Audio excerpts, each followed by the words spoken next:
Hey, everybody. Welcome to Undivided Live.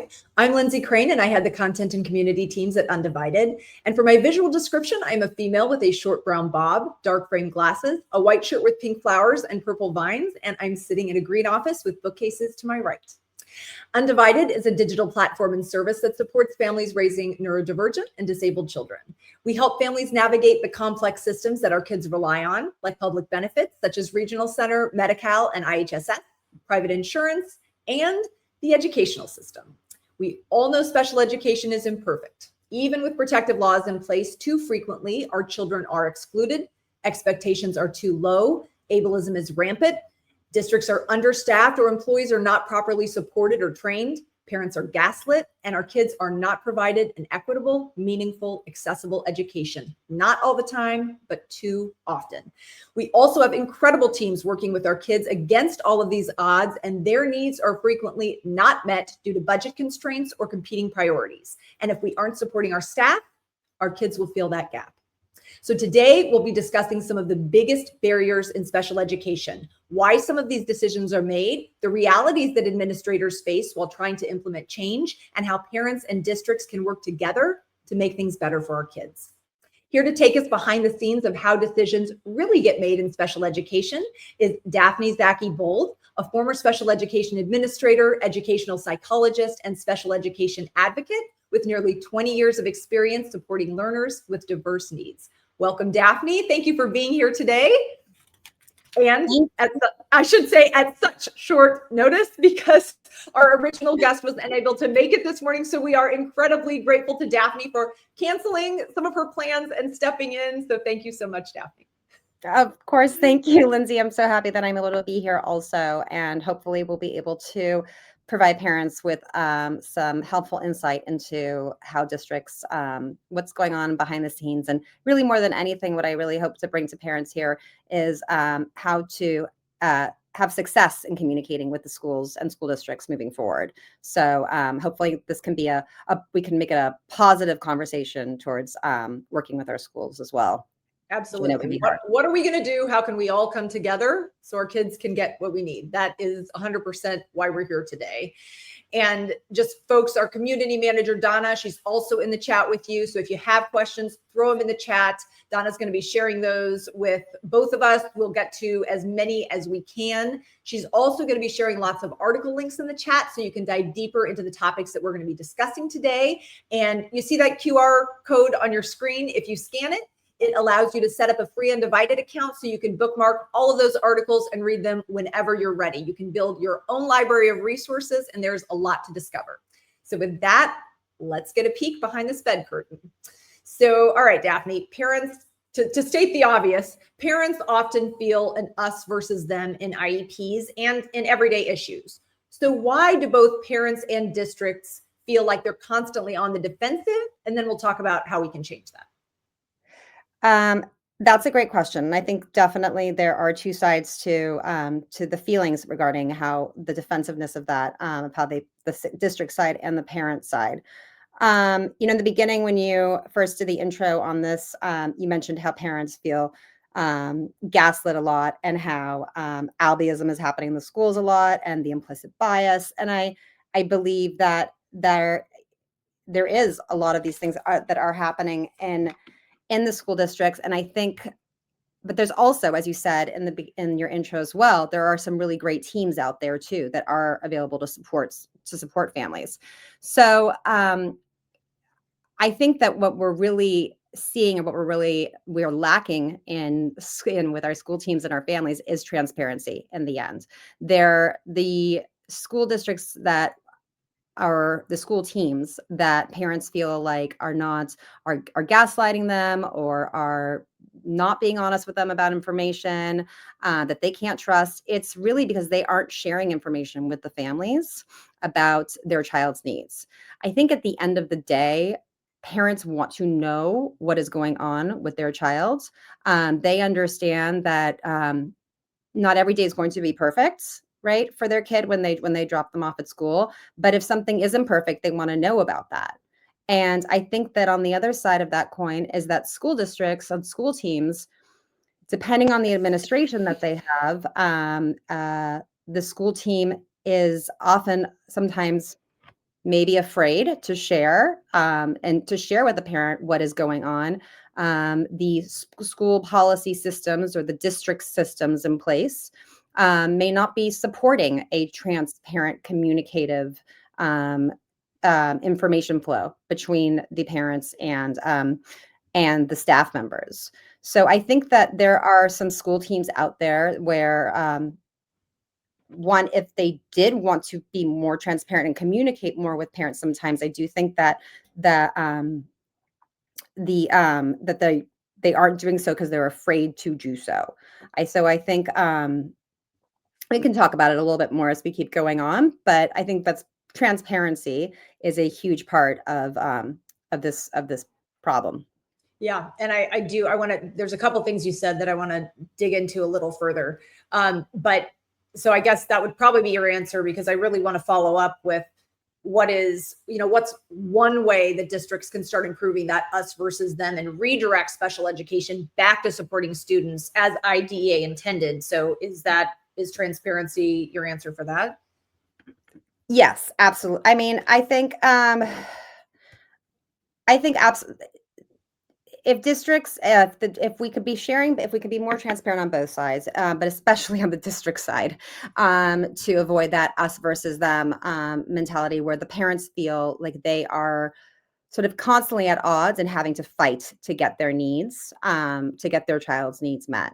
I think that many times, I think that the parents are feeling like they're not being shared, and so they're having to come at the school district constantly with questions, and it turns into of course we always say context doesn't come through on messages, and a lot of the communications between school districts and families are via email, and so it can automatically become very combative between or it can seem combative sometimes when all a parent is doing maybe is asking a question about their child, and then the district will then perceive that to be a threatening message, and they come back in a defensive way many times. And I think the very important part of IDE and IEPs are that they're legal requirements, right? As parents, we feel those are protections, but that can also then really create a defensive environment, which makes sense. People are careful, maybe they're overly careful, from Right. the district side and what they're sharing. And I do want to get into in a minute. I want to dig in a little about how we can communicate better, and how we can increase that transparency. But first, I also wanted to ask about the us versus them. What do you think? Like, what is one thing that parents can do then to make special education more collaborative? Because we're all part of this team. So how can parents help alleviate that feeling as well? Well, I think first of all, parents need to know that they have rights. We always say that over and over, and I think that sometimes parents forget or are still afraid to voice their rights. And they have rights to ask questions. They have rights to information, and then they shouldn't feel afraid to ask. I get a lot from parents. I'm afraid I'm going to upset the teacher, and by asking for this, and the teacher's going to take it out on my kid. I can't Mhm. tell you how many times I hear that, and it breaks my heart. Um, it's there should be no fear. Let's remove the barrier of fear from the parent to communicate and ask questions. They have the right to speak to the parent. They have the right, I mean, they have the right to speak with the school district, with the teachers, with the staff, and ask questions. And they shouldn't feel as though the district is going to come back with a lot of legal language, or that they're going to take it out on their child. Really is quite often what I see a lot of times, a lot of what parents think. So I think what parents, so that's number one, is that they shouldn't be afraid. They should know that they have the right to ask questions. They have the right to know what's going on. They have a voice. They know their child best. When it comes to accommodations and their IEP, their child's IEP, they can speak up as much as they want. They should speak up as much as they want and have a part of that. I think that if it's really, I think the value is in the parent's voice more than anything, um, to support the transparency and the communication with the schools and the parents. 100%. And,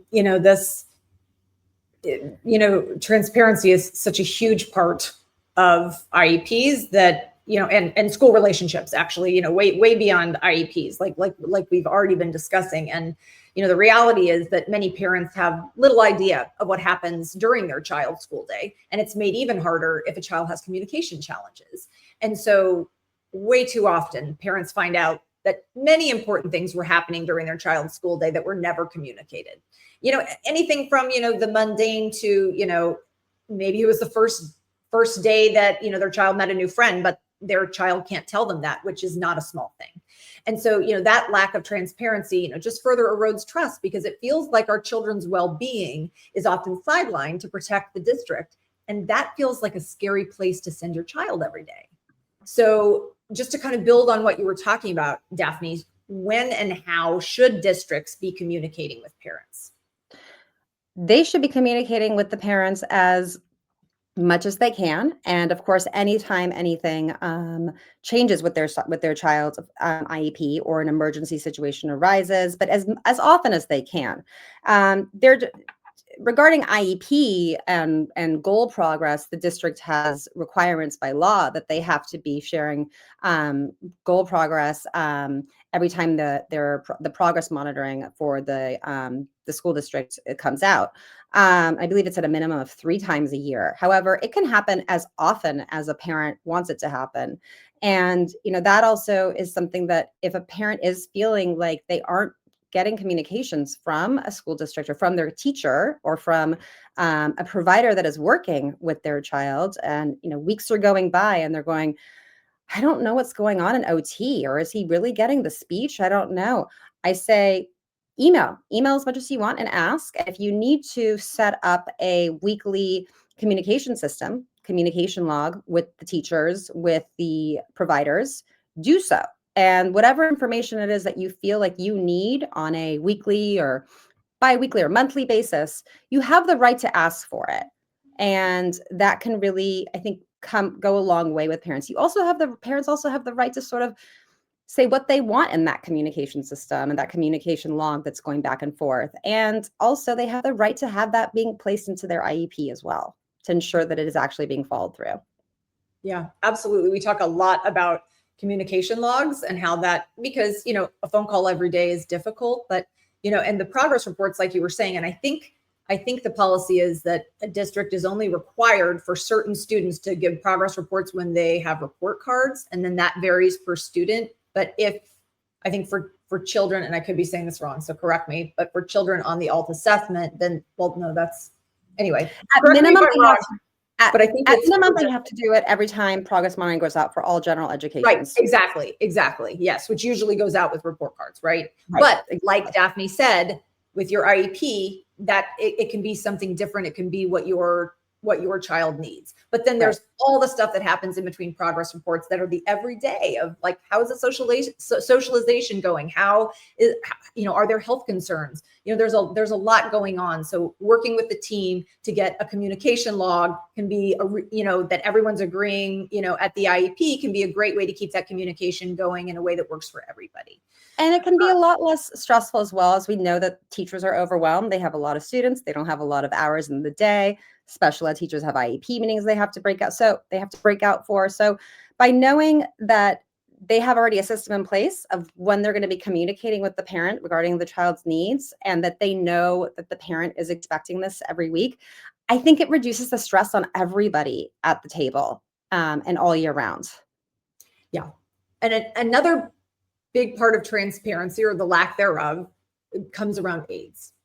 And, a question we hear all the time: why can't parents talk to aides? I mean, is it really that big of a deal for parents to speak to the child's aide, say, when they're dropping off or picking up their child? Because where they might have the teacher one period a day, or maybe even a couple times a week, depending on if you're on block scheduling, that aide is with them all the time and they really know what's happening. So what's the deal with the aide stuff? That's a great question. I mean, yeah, why can't parents talk to the aides? I think that is definitely a question that that parents are asking, and that I ask constantly.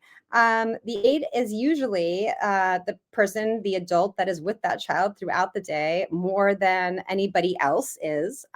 They have, the biggest relationship with that child in many ways, depending.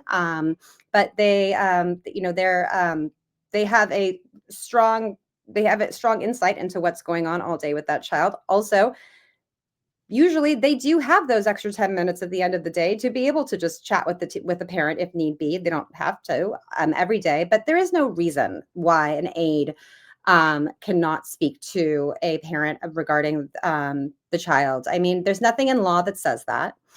You'll sometimes see districts have their policies, which maybe might be unofficial policies that they set in place, that where they create policies possibly with agency aides, where they try to prevent communication between the parents and the aides.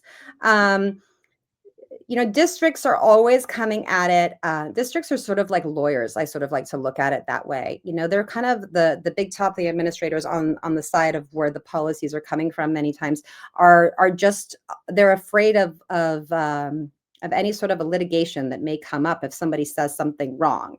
And we're talking about children. We're talking about a person's child. So to prevent access to a parent to speak with the person who's with their child most of the day because they're afraid they're going to say something wrong and they're afraid they're going to get sued really doesn't seem fair in a lot of ways to the parent or the child. I mean, we are, rather than being, and that also speaks to the defensiveness of the school district, that they're setting up this setting for a very defensive type type interaction with the parents. If we remove these barriers where parents would have more ability to talk with aides and with the staff that's supporting their children, I think that the anger and the defensiveness would reduce significantly. Absolutely. Because from a parent's perspective, it's hard, even if, because what you're saying sounds logical, but from a parent's perspective, what it feels like is they're hiding what's happening during the day. What do they not want me to know? Right. It's a really nervous feeling to feel like, nope, this person can't talk to you. It feels very managed. So there's a lot of emotions that go into that. And I have to say, another question with aides that we got a lot, and we got some, we received some with RSVPs, is why can't aides attend IEPs? So is that the same answer? I don't know. Exactly. I mean, that's the same answer. I mean, a parent can ask anybody to come to an IEP meeting that they would like to have come to the IEP meeting. So if a parent wants the aide to come to the IEP meeting, they have the right to ask for that. A district may say no. And I recommend to parents that they push back and they ask them if there's a policy in place that says that the aide can't go, and if so, that they provide it to them. There might be something, if there is an agency involved, there may be something in the contract with the agency, if it's an agency aide, where the agency does not want their aides to be attending IEP meetings because they're already paying for another person from the supervisor from the agency to attend. But there needs to be somebody on behalf of that aide, whether it's the supervisor from the agency or the aide themselves, if they are district employed. They should be there at that IEP meeting to speak in regards to the student's performance. And I think what Daphne just said too is something we say over and over. We can't say it enough. If somebody's talking about a policy, ask to see it, because frequently the policies don't actually exist. It's become a normalized practice. So it's always fine. Just, you want to understand more. Can I see that policy so I can understand? And we are getting some questions here. Daphne, Joy Neal asked, are they required to make an incident report every time there's an incident that has happened at school? Yes, they're required to make an incident report every time there's an incident. They're required to, the parent should be informed anytime there is an incident that happens at school regarding their child. And all too many times, this does not happen. And children come home at the end of the day and there will be a bruise, or they'll hear from another parent that they saw something on the yard where their kid was pushed by somebody or something. And it is the responsibility, there is the responsibility of the district to inform the parents to create an incident report. And if they do not receive an incident report, or they do not hear about an incident from the district, parents have the right to call for an emergency IEP meeting at any time to address the fact that the district is not informing them of incidences, especially safety concerns regarding their children. Right. Yeah. And I mean, another fear, or not fear, reality, I guess, is if we aren't communicating, then parents are going to ask a lot of questions. And then with questions, then parents, right? Then we get the label. We're that parent, right? Which can sometimes mean that we have the audacity to ensure and ask and make sure that our children are okay. So, or that their IEP is being followed. So it's kind of an ugly question that obviously varies, but it's something that a lot of parents talk about, right? How do many school teams and admins view parents? um, that's a great question, and I'm usually a glass half full type person. Is probably how I always want to start an answer, and always find the positive way. And I do. I want to believe, and I still do believe, that there are a lot of teams out there that really do, and a lot of staff out there that really, I think the majority really do deep down have the best intention for the parents, and for the children. I do think that sometimes when there are a lot of maybe perceived needs on a school team side from a parent, I'm calling it perceived, that you do find school teams that almost they give a feeling that the parents have a sense of their entitlement. And you see that a lot, I sometimes, with school teams. And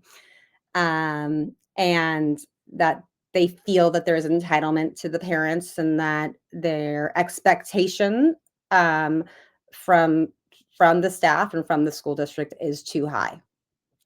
Mm-hmm. Sadly.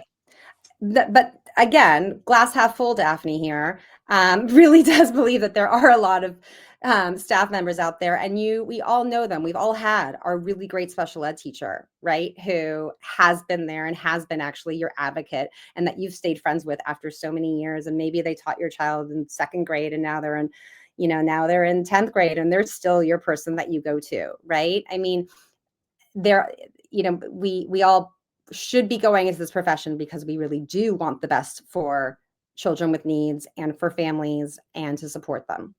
Right.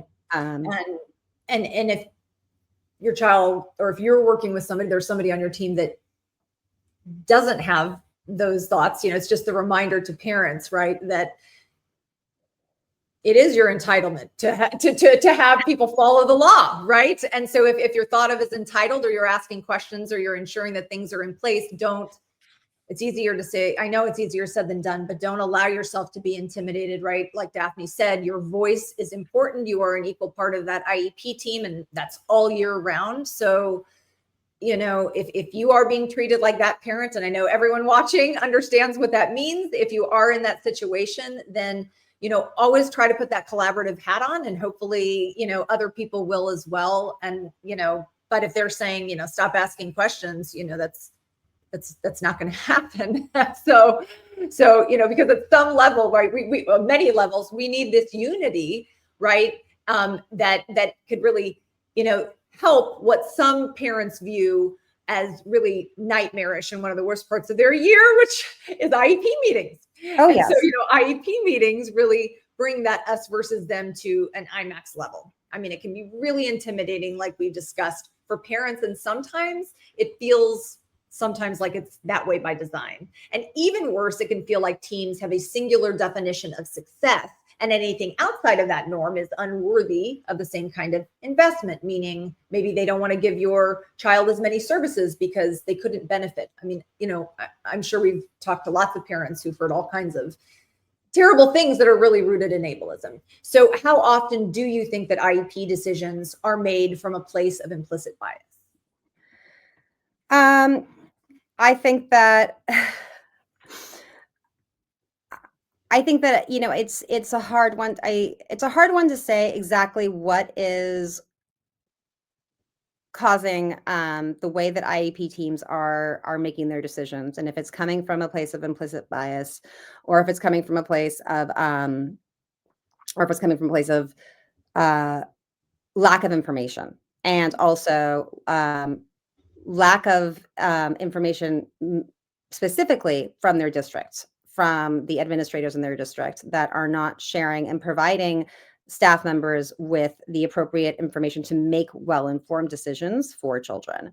And I mean, I'm talking about staff developments to inform parents of what IEPs, you know, of the legal requirements of IEPs. A lot of staff out there and within school aren't really quite aware of actually the law of IDEA entirely. They all these, you know, we say that the IEPs are sort of set up to make it difficult for parents.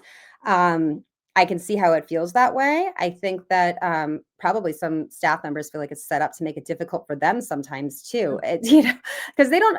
A lot of people at that table and sadly, you know, they don't know why these rules and why the IDEA came into place and why we are here to protect, you know, these students, why we want to make sure that we have that we discuss a child's strengths at an IEP, you know, and not run into their weaknesses and their needs. There is a process, and I think that if people were more informed, staff are more informed. And again, this goes back to the district.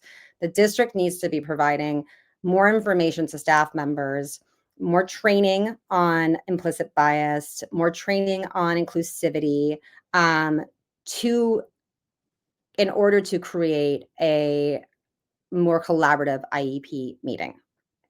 We need to be honest about the fact there's implicit bias all over, right? Obviously, way beyond disability. And if districts and leadership are not addressing that, that's a huge issue. And then as a parent, when you're sitting in an IEP told, you know, I mean, I countless families that I've heard, it's like, oh, well, they said that my daughter doesn't get, you know, speech because she is non-speaking. Or, well, my son is a wheelchair user, so they said that he doesn't need any kind of PT, even though all the doctors said he needs to get out, you know, and he needs to be moved and stretched, and you know, or you know, the old, you know, the oldest one in the book, I guess, of like, well, your child has, you know, intellectual disability, so they can't be in gen ed, they can't keep up, right? I mean, it's all these things that are these decisions that aren't really well, not really, they're not based in fact or science or research. They are based in bias and normalized culture, what has become a normalized culture of discrimination. Yeah, absolutely. Sadly, it is a normalized culture. It can be it does seem that way, that it is a normalized culture of discrimination. And again, I mean, I go back to the district and the way the district sets up their system. When, you know, I've seen some districts out there that really, their focus really is inclusivity. Their focus really is awareness and focusing on um, making sure that staff are aware of the different kinds of disabilities that are out there and the needs, and not just the special ed teachers. I mean, this is the entire district, right? I mean, I think many times it's something to sort of, you can tell a lot by a district if discussions on inclusivity, discussions on discrimination, if they're only happening with the special ed group and they're not happening district wide, that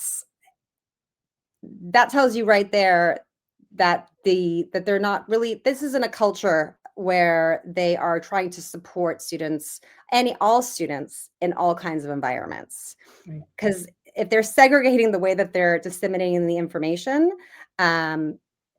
they're basically pushing for more segregation within their own school system.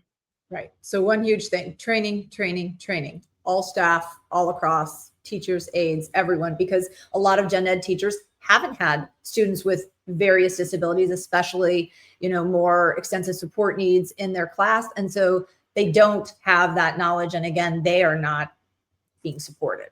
So Right. it is a multi-layered problem. And I'll add just one more thing to that, that if they aren't if they don't have the training, they aren't feeling supported, then they also they don't understand why they should be helping a child. Why it is their role. If that's never explained to them, that the benefits of how their role as a gen ed student is monumental in being able to support all kids. And it just because they have an IEP doesn't mean that now they're suddenly not on their radar of a child in their grade or in their school, that all kids need to be on their radar. And if the district isn't emphasizing that, then the gen ed teachers aren't going to see any value in it. Right. And similar to implicit bias, another big question we have about how IEP decisions are made is money. So how many decisions are made because districts don't want to pay for what our kids need to have full access? I mean, how often is it about money? Even when they're not saying it's about money. Everything's about money. I didn't say that. No, I think, everything's about money, but also everything shouldn't be about money. And I think that, it's also, we just throwing money at something, throwing more money at services isn't always going to fix the problem.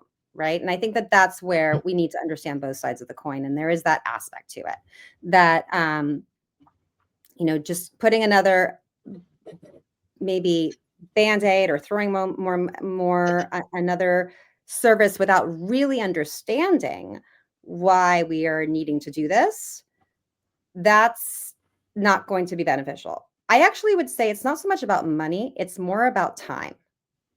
So to really properly provide the support to a student that might require some good money down the road, we really should be putting in a lot of measures into understanding and analyzing what the student requires and what the student needs.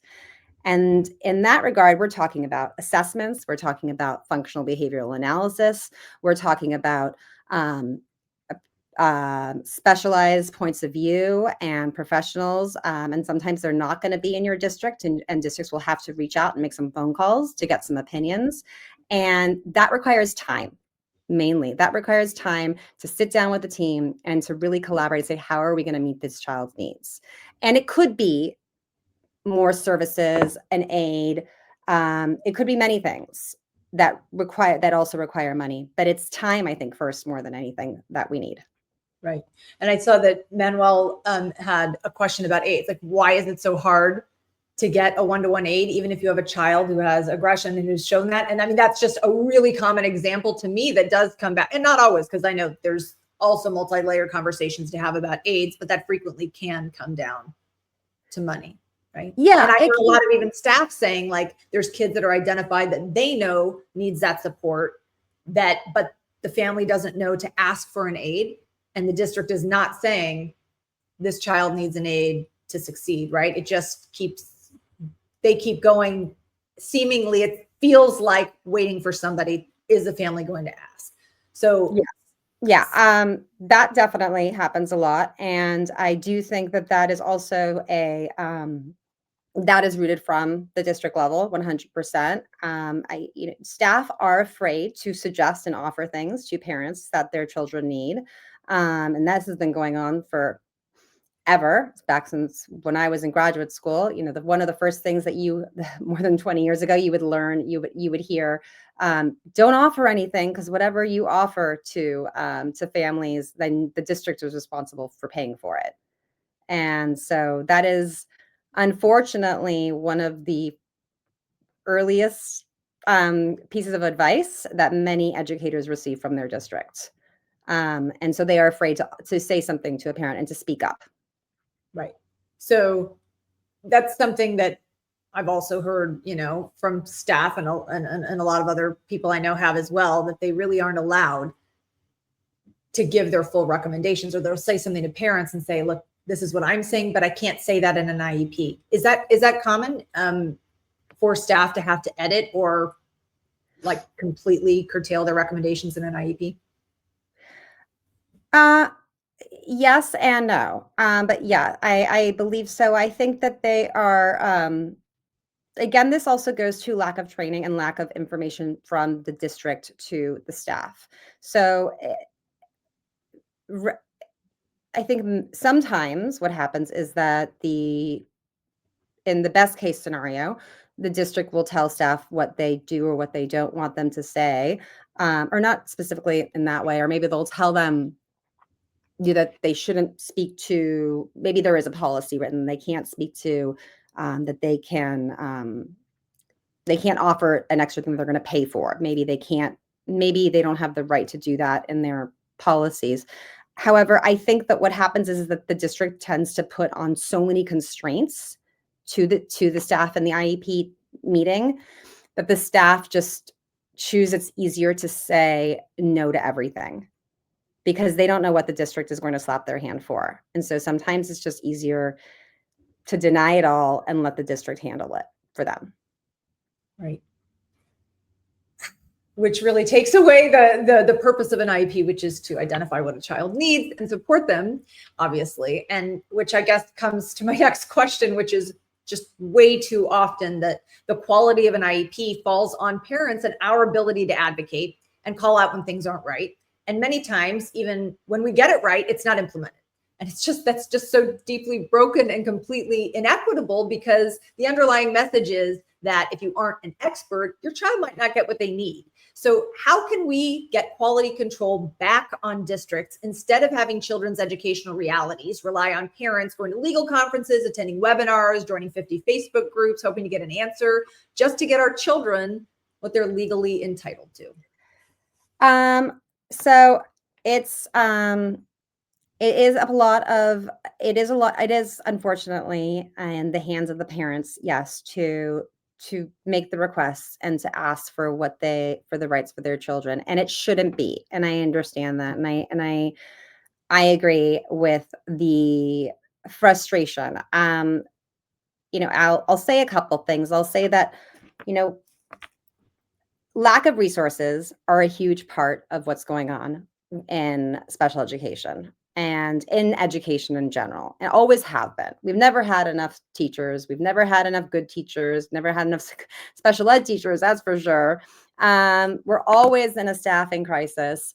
And, there's a lot of, everybody out there can say many reasons as to the reasons for it, but one of the biggest things is definitely resources, and that means money, and that means where the funding is coming from. And so I always say, we to all parents to advocate not just for their own child, but whatever they can do as far as just like Undivided is right here, is standing up for voices of thousands of children out there and going to their state and their federal level and going to their constituents and their representatives and making their voices heard for more supports being needed for children with disabilities, and also more awareness and the transparency. I mean, to get more resources, we need more funding, right? Also, and so we need to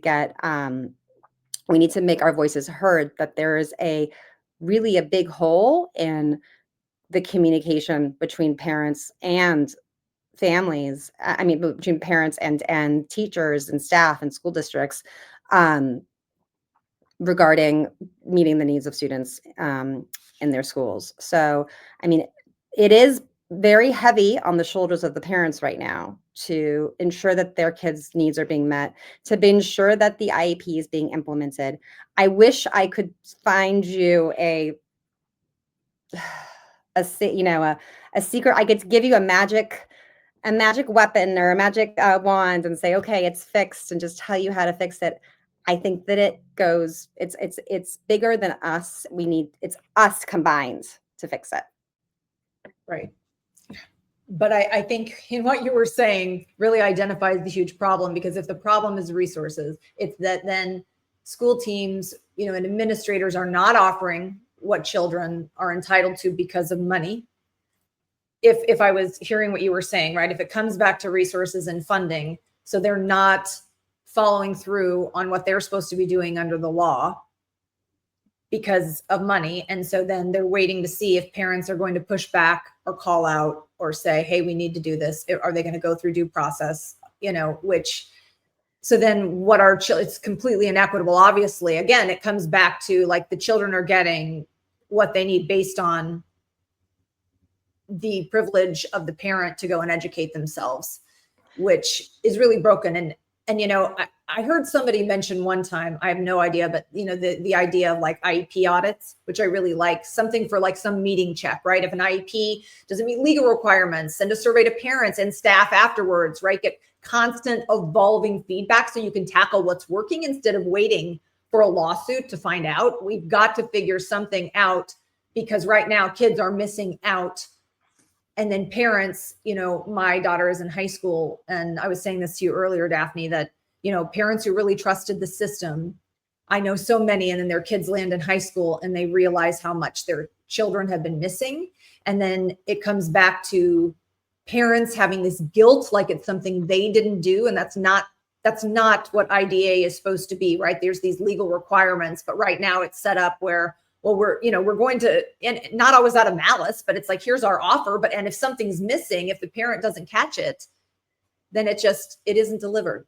And so that's a very broken piece that we need to figure out. I hear you. And I mean, I want to go back to just one thing that you said before. You mentioned how lack of resources is money. And I want to add on, resources is not always money. It's also time.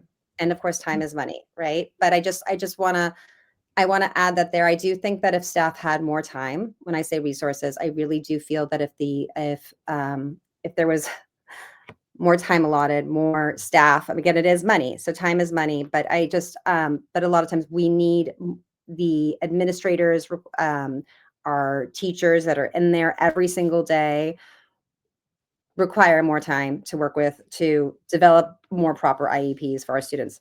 However, that said, yes, the system is right now, unfortunately, so that it's easier for districts to just not act on a need for a child and wait for the parents that are more informed and more knowledgeable for them to ask and then just respond to those. And it is a huge disparity, right? And you see this across the board and across our nation. And, it's a socioeconomic disparity as well. And you see, the parents, that the squeaky wheel gets heard more. And not everybody has the time or the money to be squeaky, or the information on how to be squeaky and to speak up for themselves. And so it is, it's a societal concern as well as it is an educational concern. And regarding IP compliance, if parents do feel that their school districts are not complying or not following the regulations, I always want to remind parents that that's what state complaints are in place for.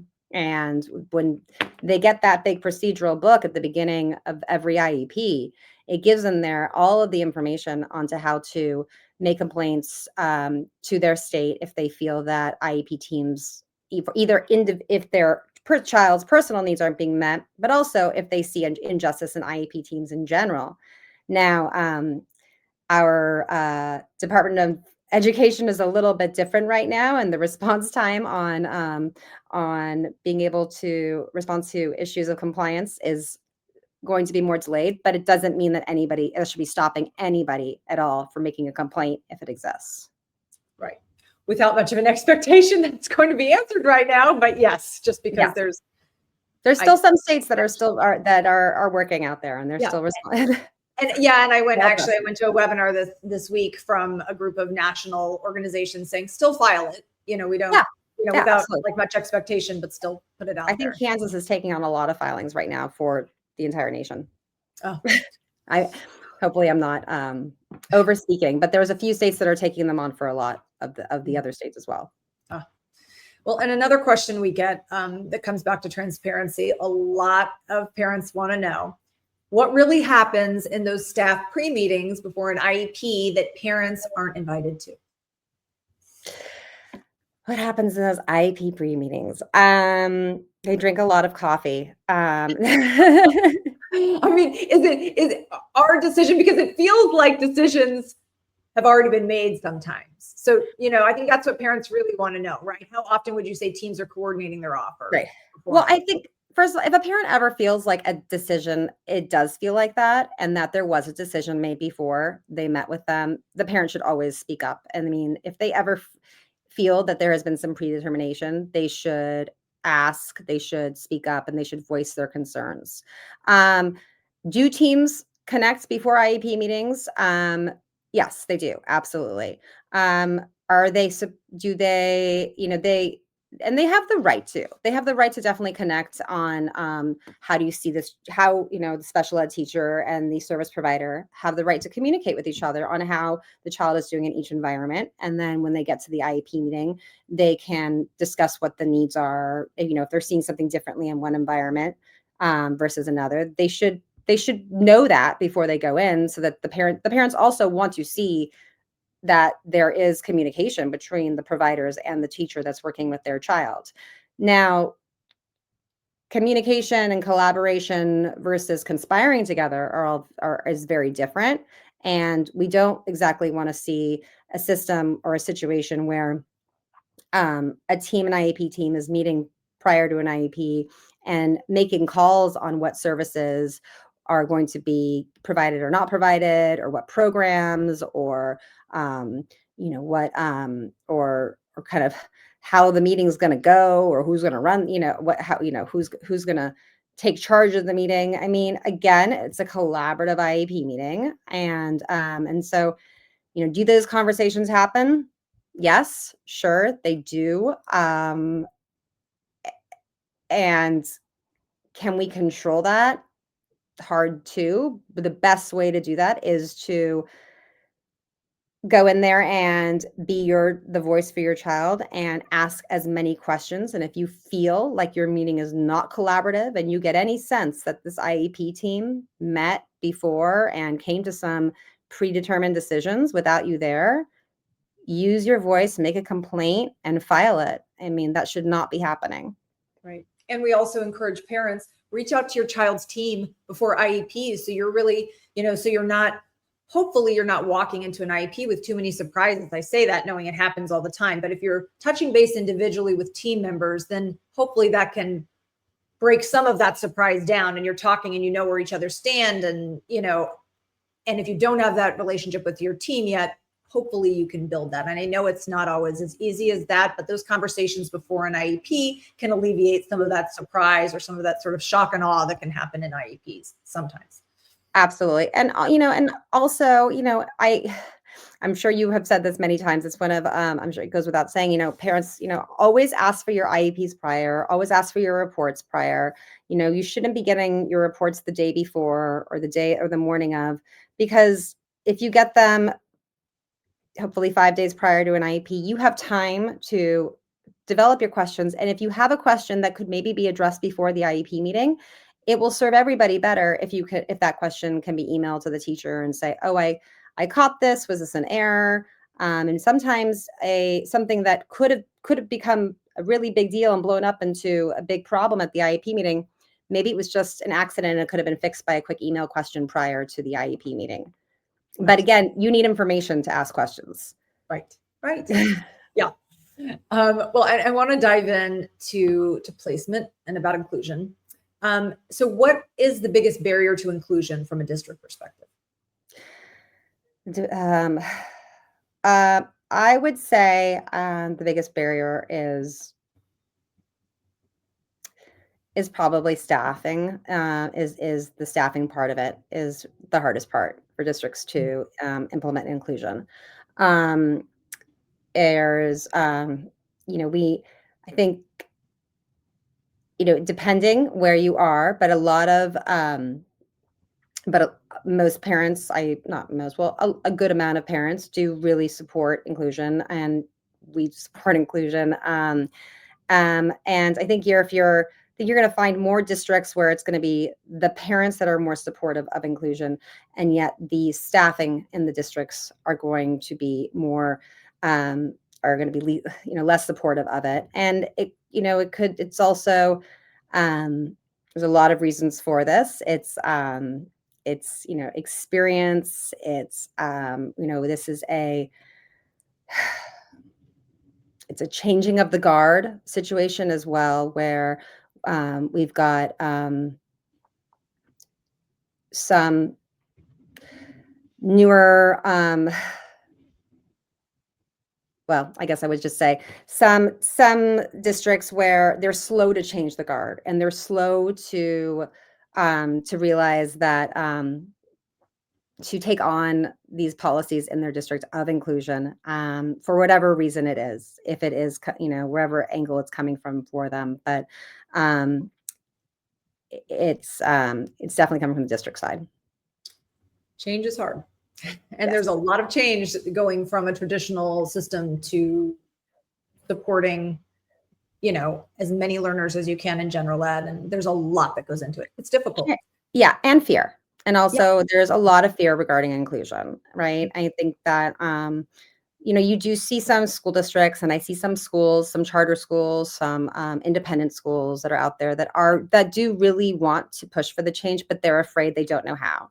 And, there will always be a voice in the room that is going to be negative. And sometimes that negative voice can be louder than all the positive other voices in that room. And that I think makes people sometimes afraid to move forward. And so I think that, there's that huge fear about how are we going to do this? How are we still going to service everybody's needs? It's not a justified fear by any means, because it's actually quite easy for districts to transfer their district to a full inclusion district if they want to. It's actually more cost effective than segregating our students into separate classrooms. And it is the just way to do things. But there is still a fear to move towards a system of inclusion for students with disabilities, and all students. And why? I mean, you probably just answered it, but to call it out, why are we seeing districts choose to fight families in court instead of using those dollars to include students in gen ed with the supports that they need? Yeah, I mean, I think maybe I did just say, maybe it is the fear. It's the unknown, and also, we talked about this before too. It's just easier not to have to do something unless somebody really pushes for it and asks for it. And even if they do push and ask for it, how far are they really going to keep pushing, before maybe they'll just let this one go? You see that a lot happen. Every parent on here understands and I was saying to you earlier, Daphne, from the earliest intervention that my daughter had as an infant, where we were getting denied from the beginning, I learned immediately that you're going to get a no, and they're going to wait and see who pushes back, right? Whether that's insurance, whether that's, services, whether that's school, whether, it's across our lives. People are going to, so often you're going to get a no, and they're going to wait to see who fights back. And if they do it for one child, right, then it sets a precedent. And when they don't want a precedent, right, they're going to do whatever they can to stop it. Yeah. I can't tell you how many times parents will say to me, what would I, and I think a lot of advocates get this, I'm not just toting myself, but what would I do without you? How would I have known? I would have just signed that IEP. What would I have said? Oh my God, I would have lost all my services. My child would not be speaking the way he is today. He wouldn't look at how he's running. He can skip, I mean, I love getting those responses, but it's usually because you have to fight for it. And if the parents don't know, then they're not going to fight. Then this district isn't going to, generally, not going to say always, because when I was an administrator in a school district, I did fight for the parents. But I would say that there are a lot of teams that aren't always going to fight for the parents, and rather for the child. Right. And so think of all the kids that don't get to skip, right? Or speak or talk to, or communicate, or, socialize or learn. So, and I mean, for what you see, Daphne, and I'm sure every parent here could probably answer this for you, but are there profiles for a yes or a no kid for inclusion?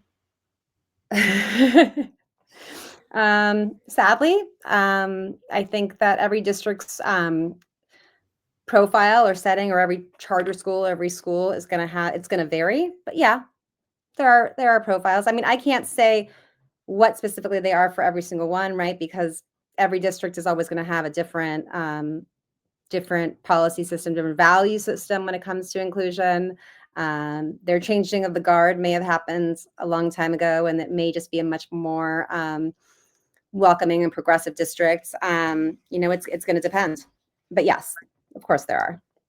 And I would call out intellectual disability and behavior challenges as two of the most difficult to include. But then, I mean, you see all kinds of things. I mean, correct me if I'm wrong. I mean, those are like the two obvious ones. But then you also bring in race, and there's a lot of factors if you look at segregated classes in certain districts and the trends that you see.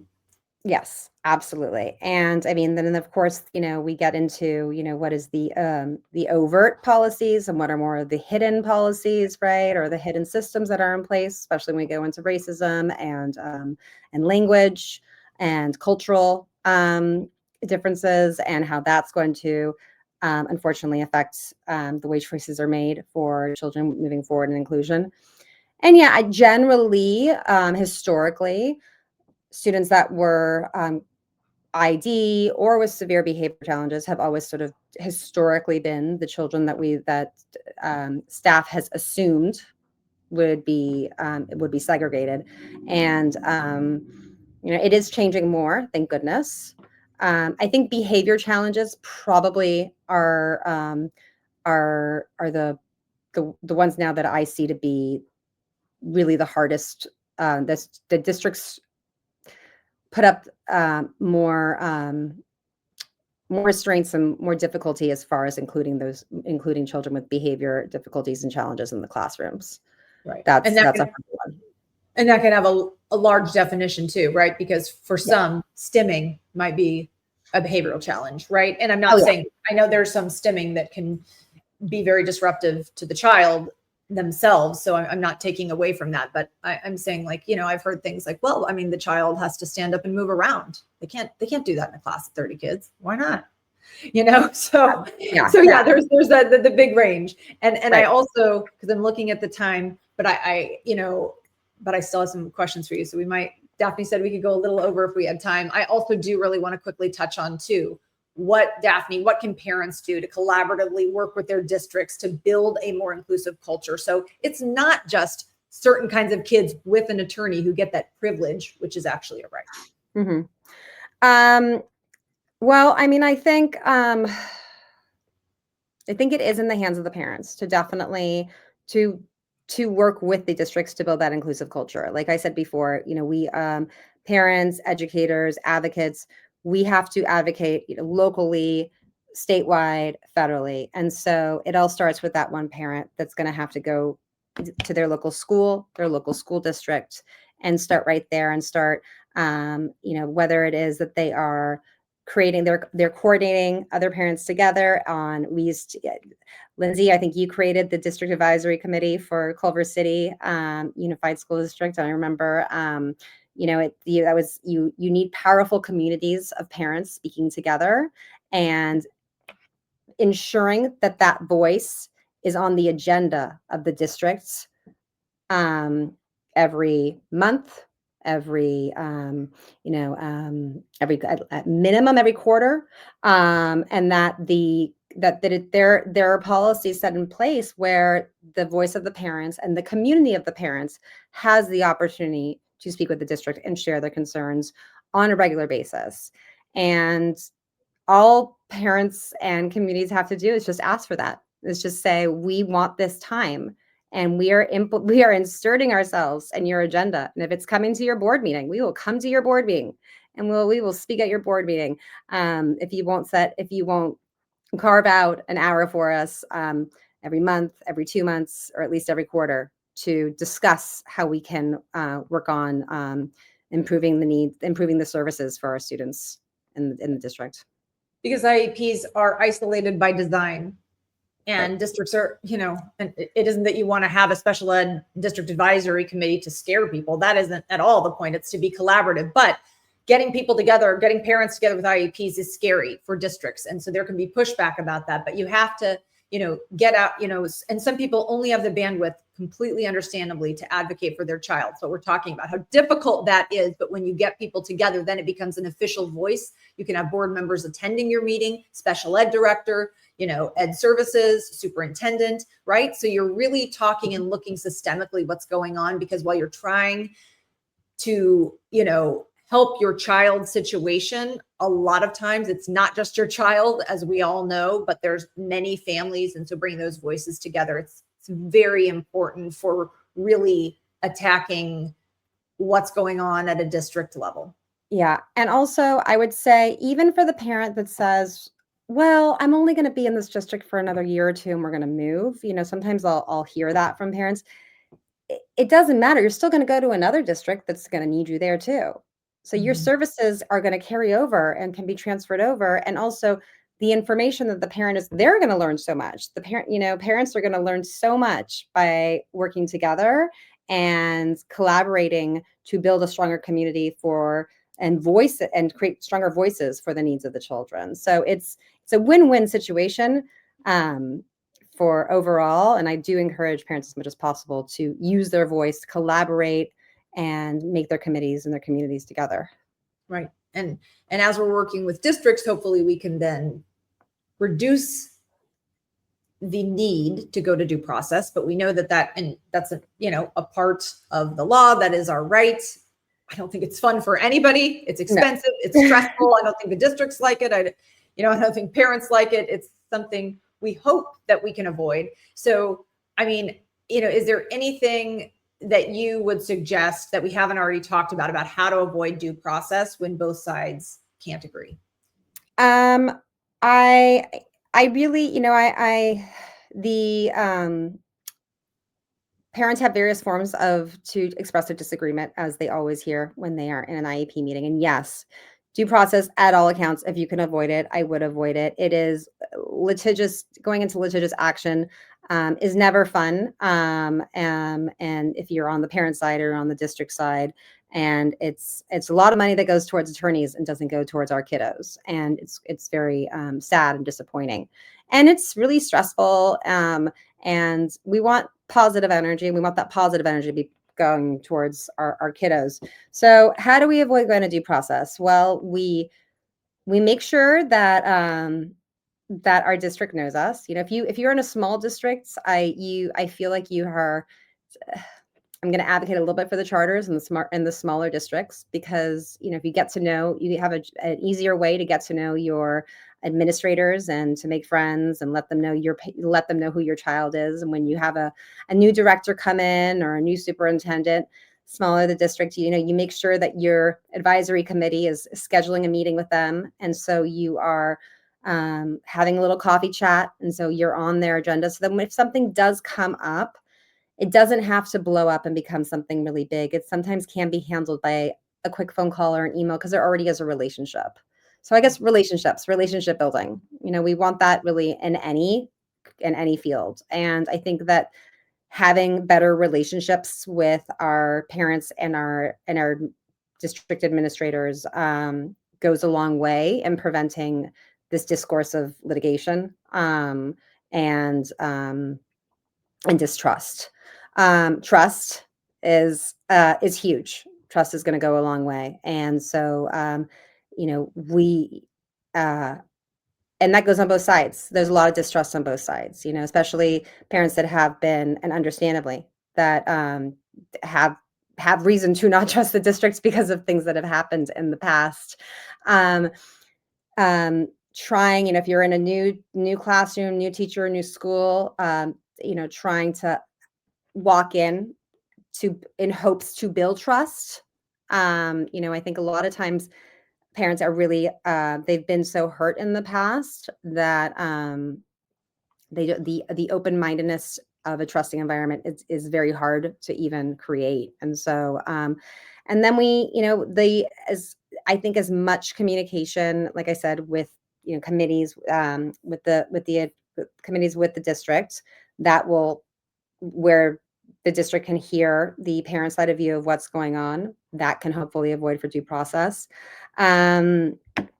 And using your resources, advocates like myself. There are advocates out there that are pro bono. There's regional center advocates. So if people can't afford to always get the resources that they need, but I do say at minimum, if a parent is going into IEP meetings and they don't have anybody else with them, like a professional person who's aware of special ed. At minimum, if they're by themselves, if a single parent, bring a friend at the very least, and always record your meetings. Always record your meetings, especially if you're by yourself in there and you don't know, you feel intimidated.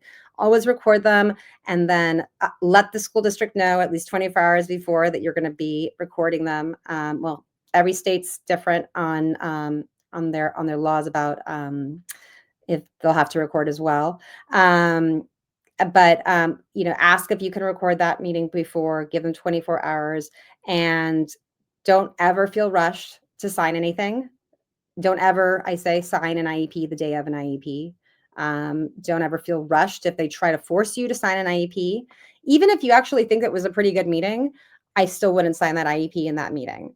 Take it home, have them send it to you, take your time, and then you take your time to go and get somebody who has more expertise to look at it and review it and listen to it and to give you advice. So I think a lot of things could be avoided if we put the preventative steps to make sure that IEP that's not so great never gets put into place. Right. Yeah, absolutely. And lastly, thank you for staying a couple minutes late, Daphne. There's so much to cover. But lastly, if you did have the magic wand, you brought up the magic wand. So if you had that magic wand, what is a radical idea that you think could work to fix what's broken? Everything we're discussing, right? If you could fix what's broken in special education and help it fulfill its purpose and its mission for kids, what would that be? Special education, fix what's broken. And I've got how much time? Just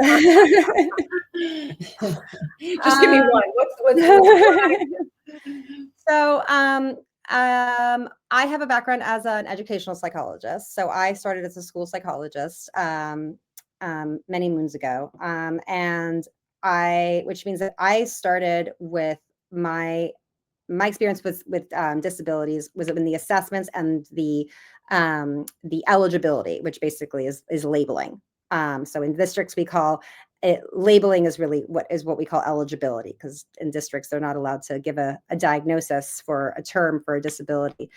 Unfortunately, there is a lot to be said about making sure that you have a diagnosis or a label for your child. But I think what we need to step away from in schools is the focus on the name of the label that is going to drive everything in every service for our kiddos in schools. So it's not so much assessments are really powerful. And as a psychologist, I vouch by assessments. They give us so much information on our kiddos. But to rely on assessments for the sole purpose of a label and eligibility that then is going to tell you what we can and can't do for a child, that is not going to be helpful or benefit. That is not, in my opinion, very helpful currently for our kiddos. It would save a lot of resources and a lot of time if we would focus on the kids' needs, what they need, and create individual plans for our kiddos that are catered to the child and not to the label. Absolutely. Which assessments can help, obviously, unearth if it's a good assessment. But 100%, if you're giving somebody, which we see a lot, if you're giving a student services based on a diagnosis or implicit biases or low expectations, then that is again eroding the entire reason that IDEA exists. I mean, we could do a lot of things to fix up special education. But if I was gonna, give you one thing right now, that's kind of the one thing that comes to mind. But I think we've made a lot of growth over the years, but we have a long way to go, long way to go in special education and supporting our kiddos. Absolutely. Thank you. Thank you, Daphne. Thank you so much for being here. I appreciate you being so open. And as someone who has had the privilege of working with you in different capacities over the years, I can attest that we need more administrators like you. You have always approached barriers with a student and family-centered approach. And sadly, that is still rare, or I guess, just not common enough. And it's a shocking culture for many to accept, unfortunately. So thank you for laying out the gap. Between what special education was meant to be and what it's still supposed to be, and where we actually are.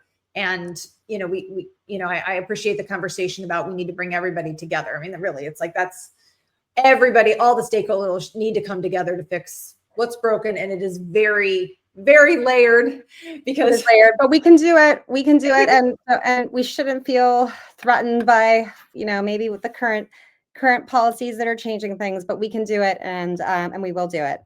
We've come a long way.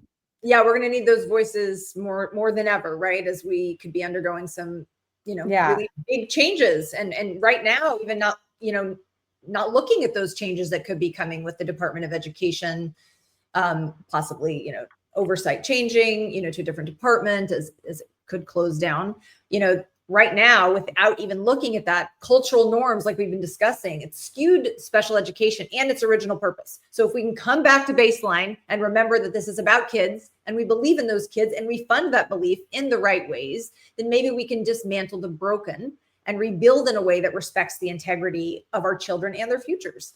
So, let's like I said, and like Daphne said, we're all going to need to come together. And as much as you feel like sometimes, how am I going to face tomorrow? Because we are constantly reminding people, sometimes it feels like we're constantly reminding people to do their jobs, or you don't feel heard.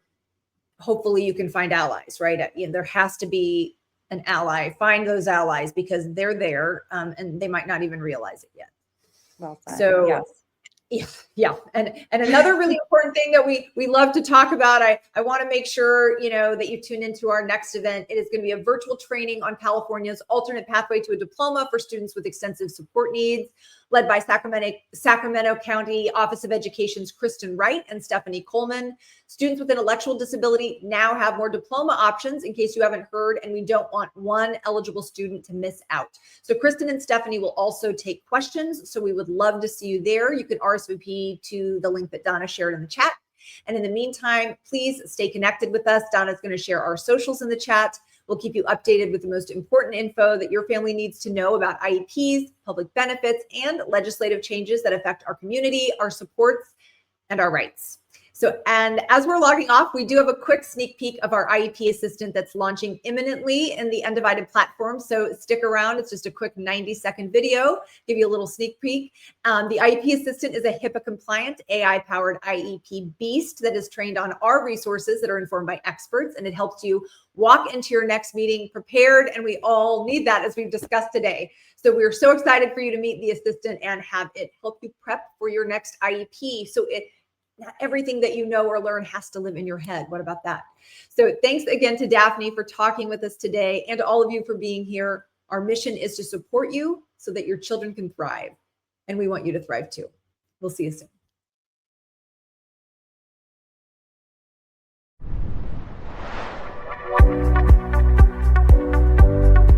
Managing your child's IEP can be overwhelming.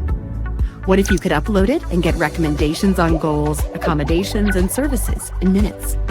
Meet the IEP Assistant, your tool for building the most effective IEP for your child, while empowering you to be a confident advocate. Our IEP Assistant is built specifically for one purpose: to help parents understand and prepare for their child's IEP. Unlike generic AI tools, it's been carefully designed to break down IEPs and organize key details in a clear, structured way. It's simple. Just upload your child's IEP and let the IEP assistant do the rest. No more guesswork. From classroom supports to red flags in the IEP, every recommendation is designed with your child's success in mind. When you're done, get a clear, actionable summary that includes your concerns, priorities, and more. Perfect for your next IEP meeting. Start your free trial and be first to use the IEP Assistant. Step into your next IEP meeting with confidence.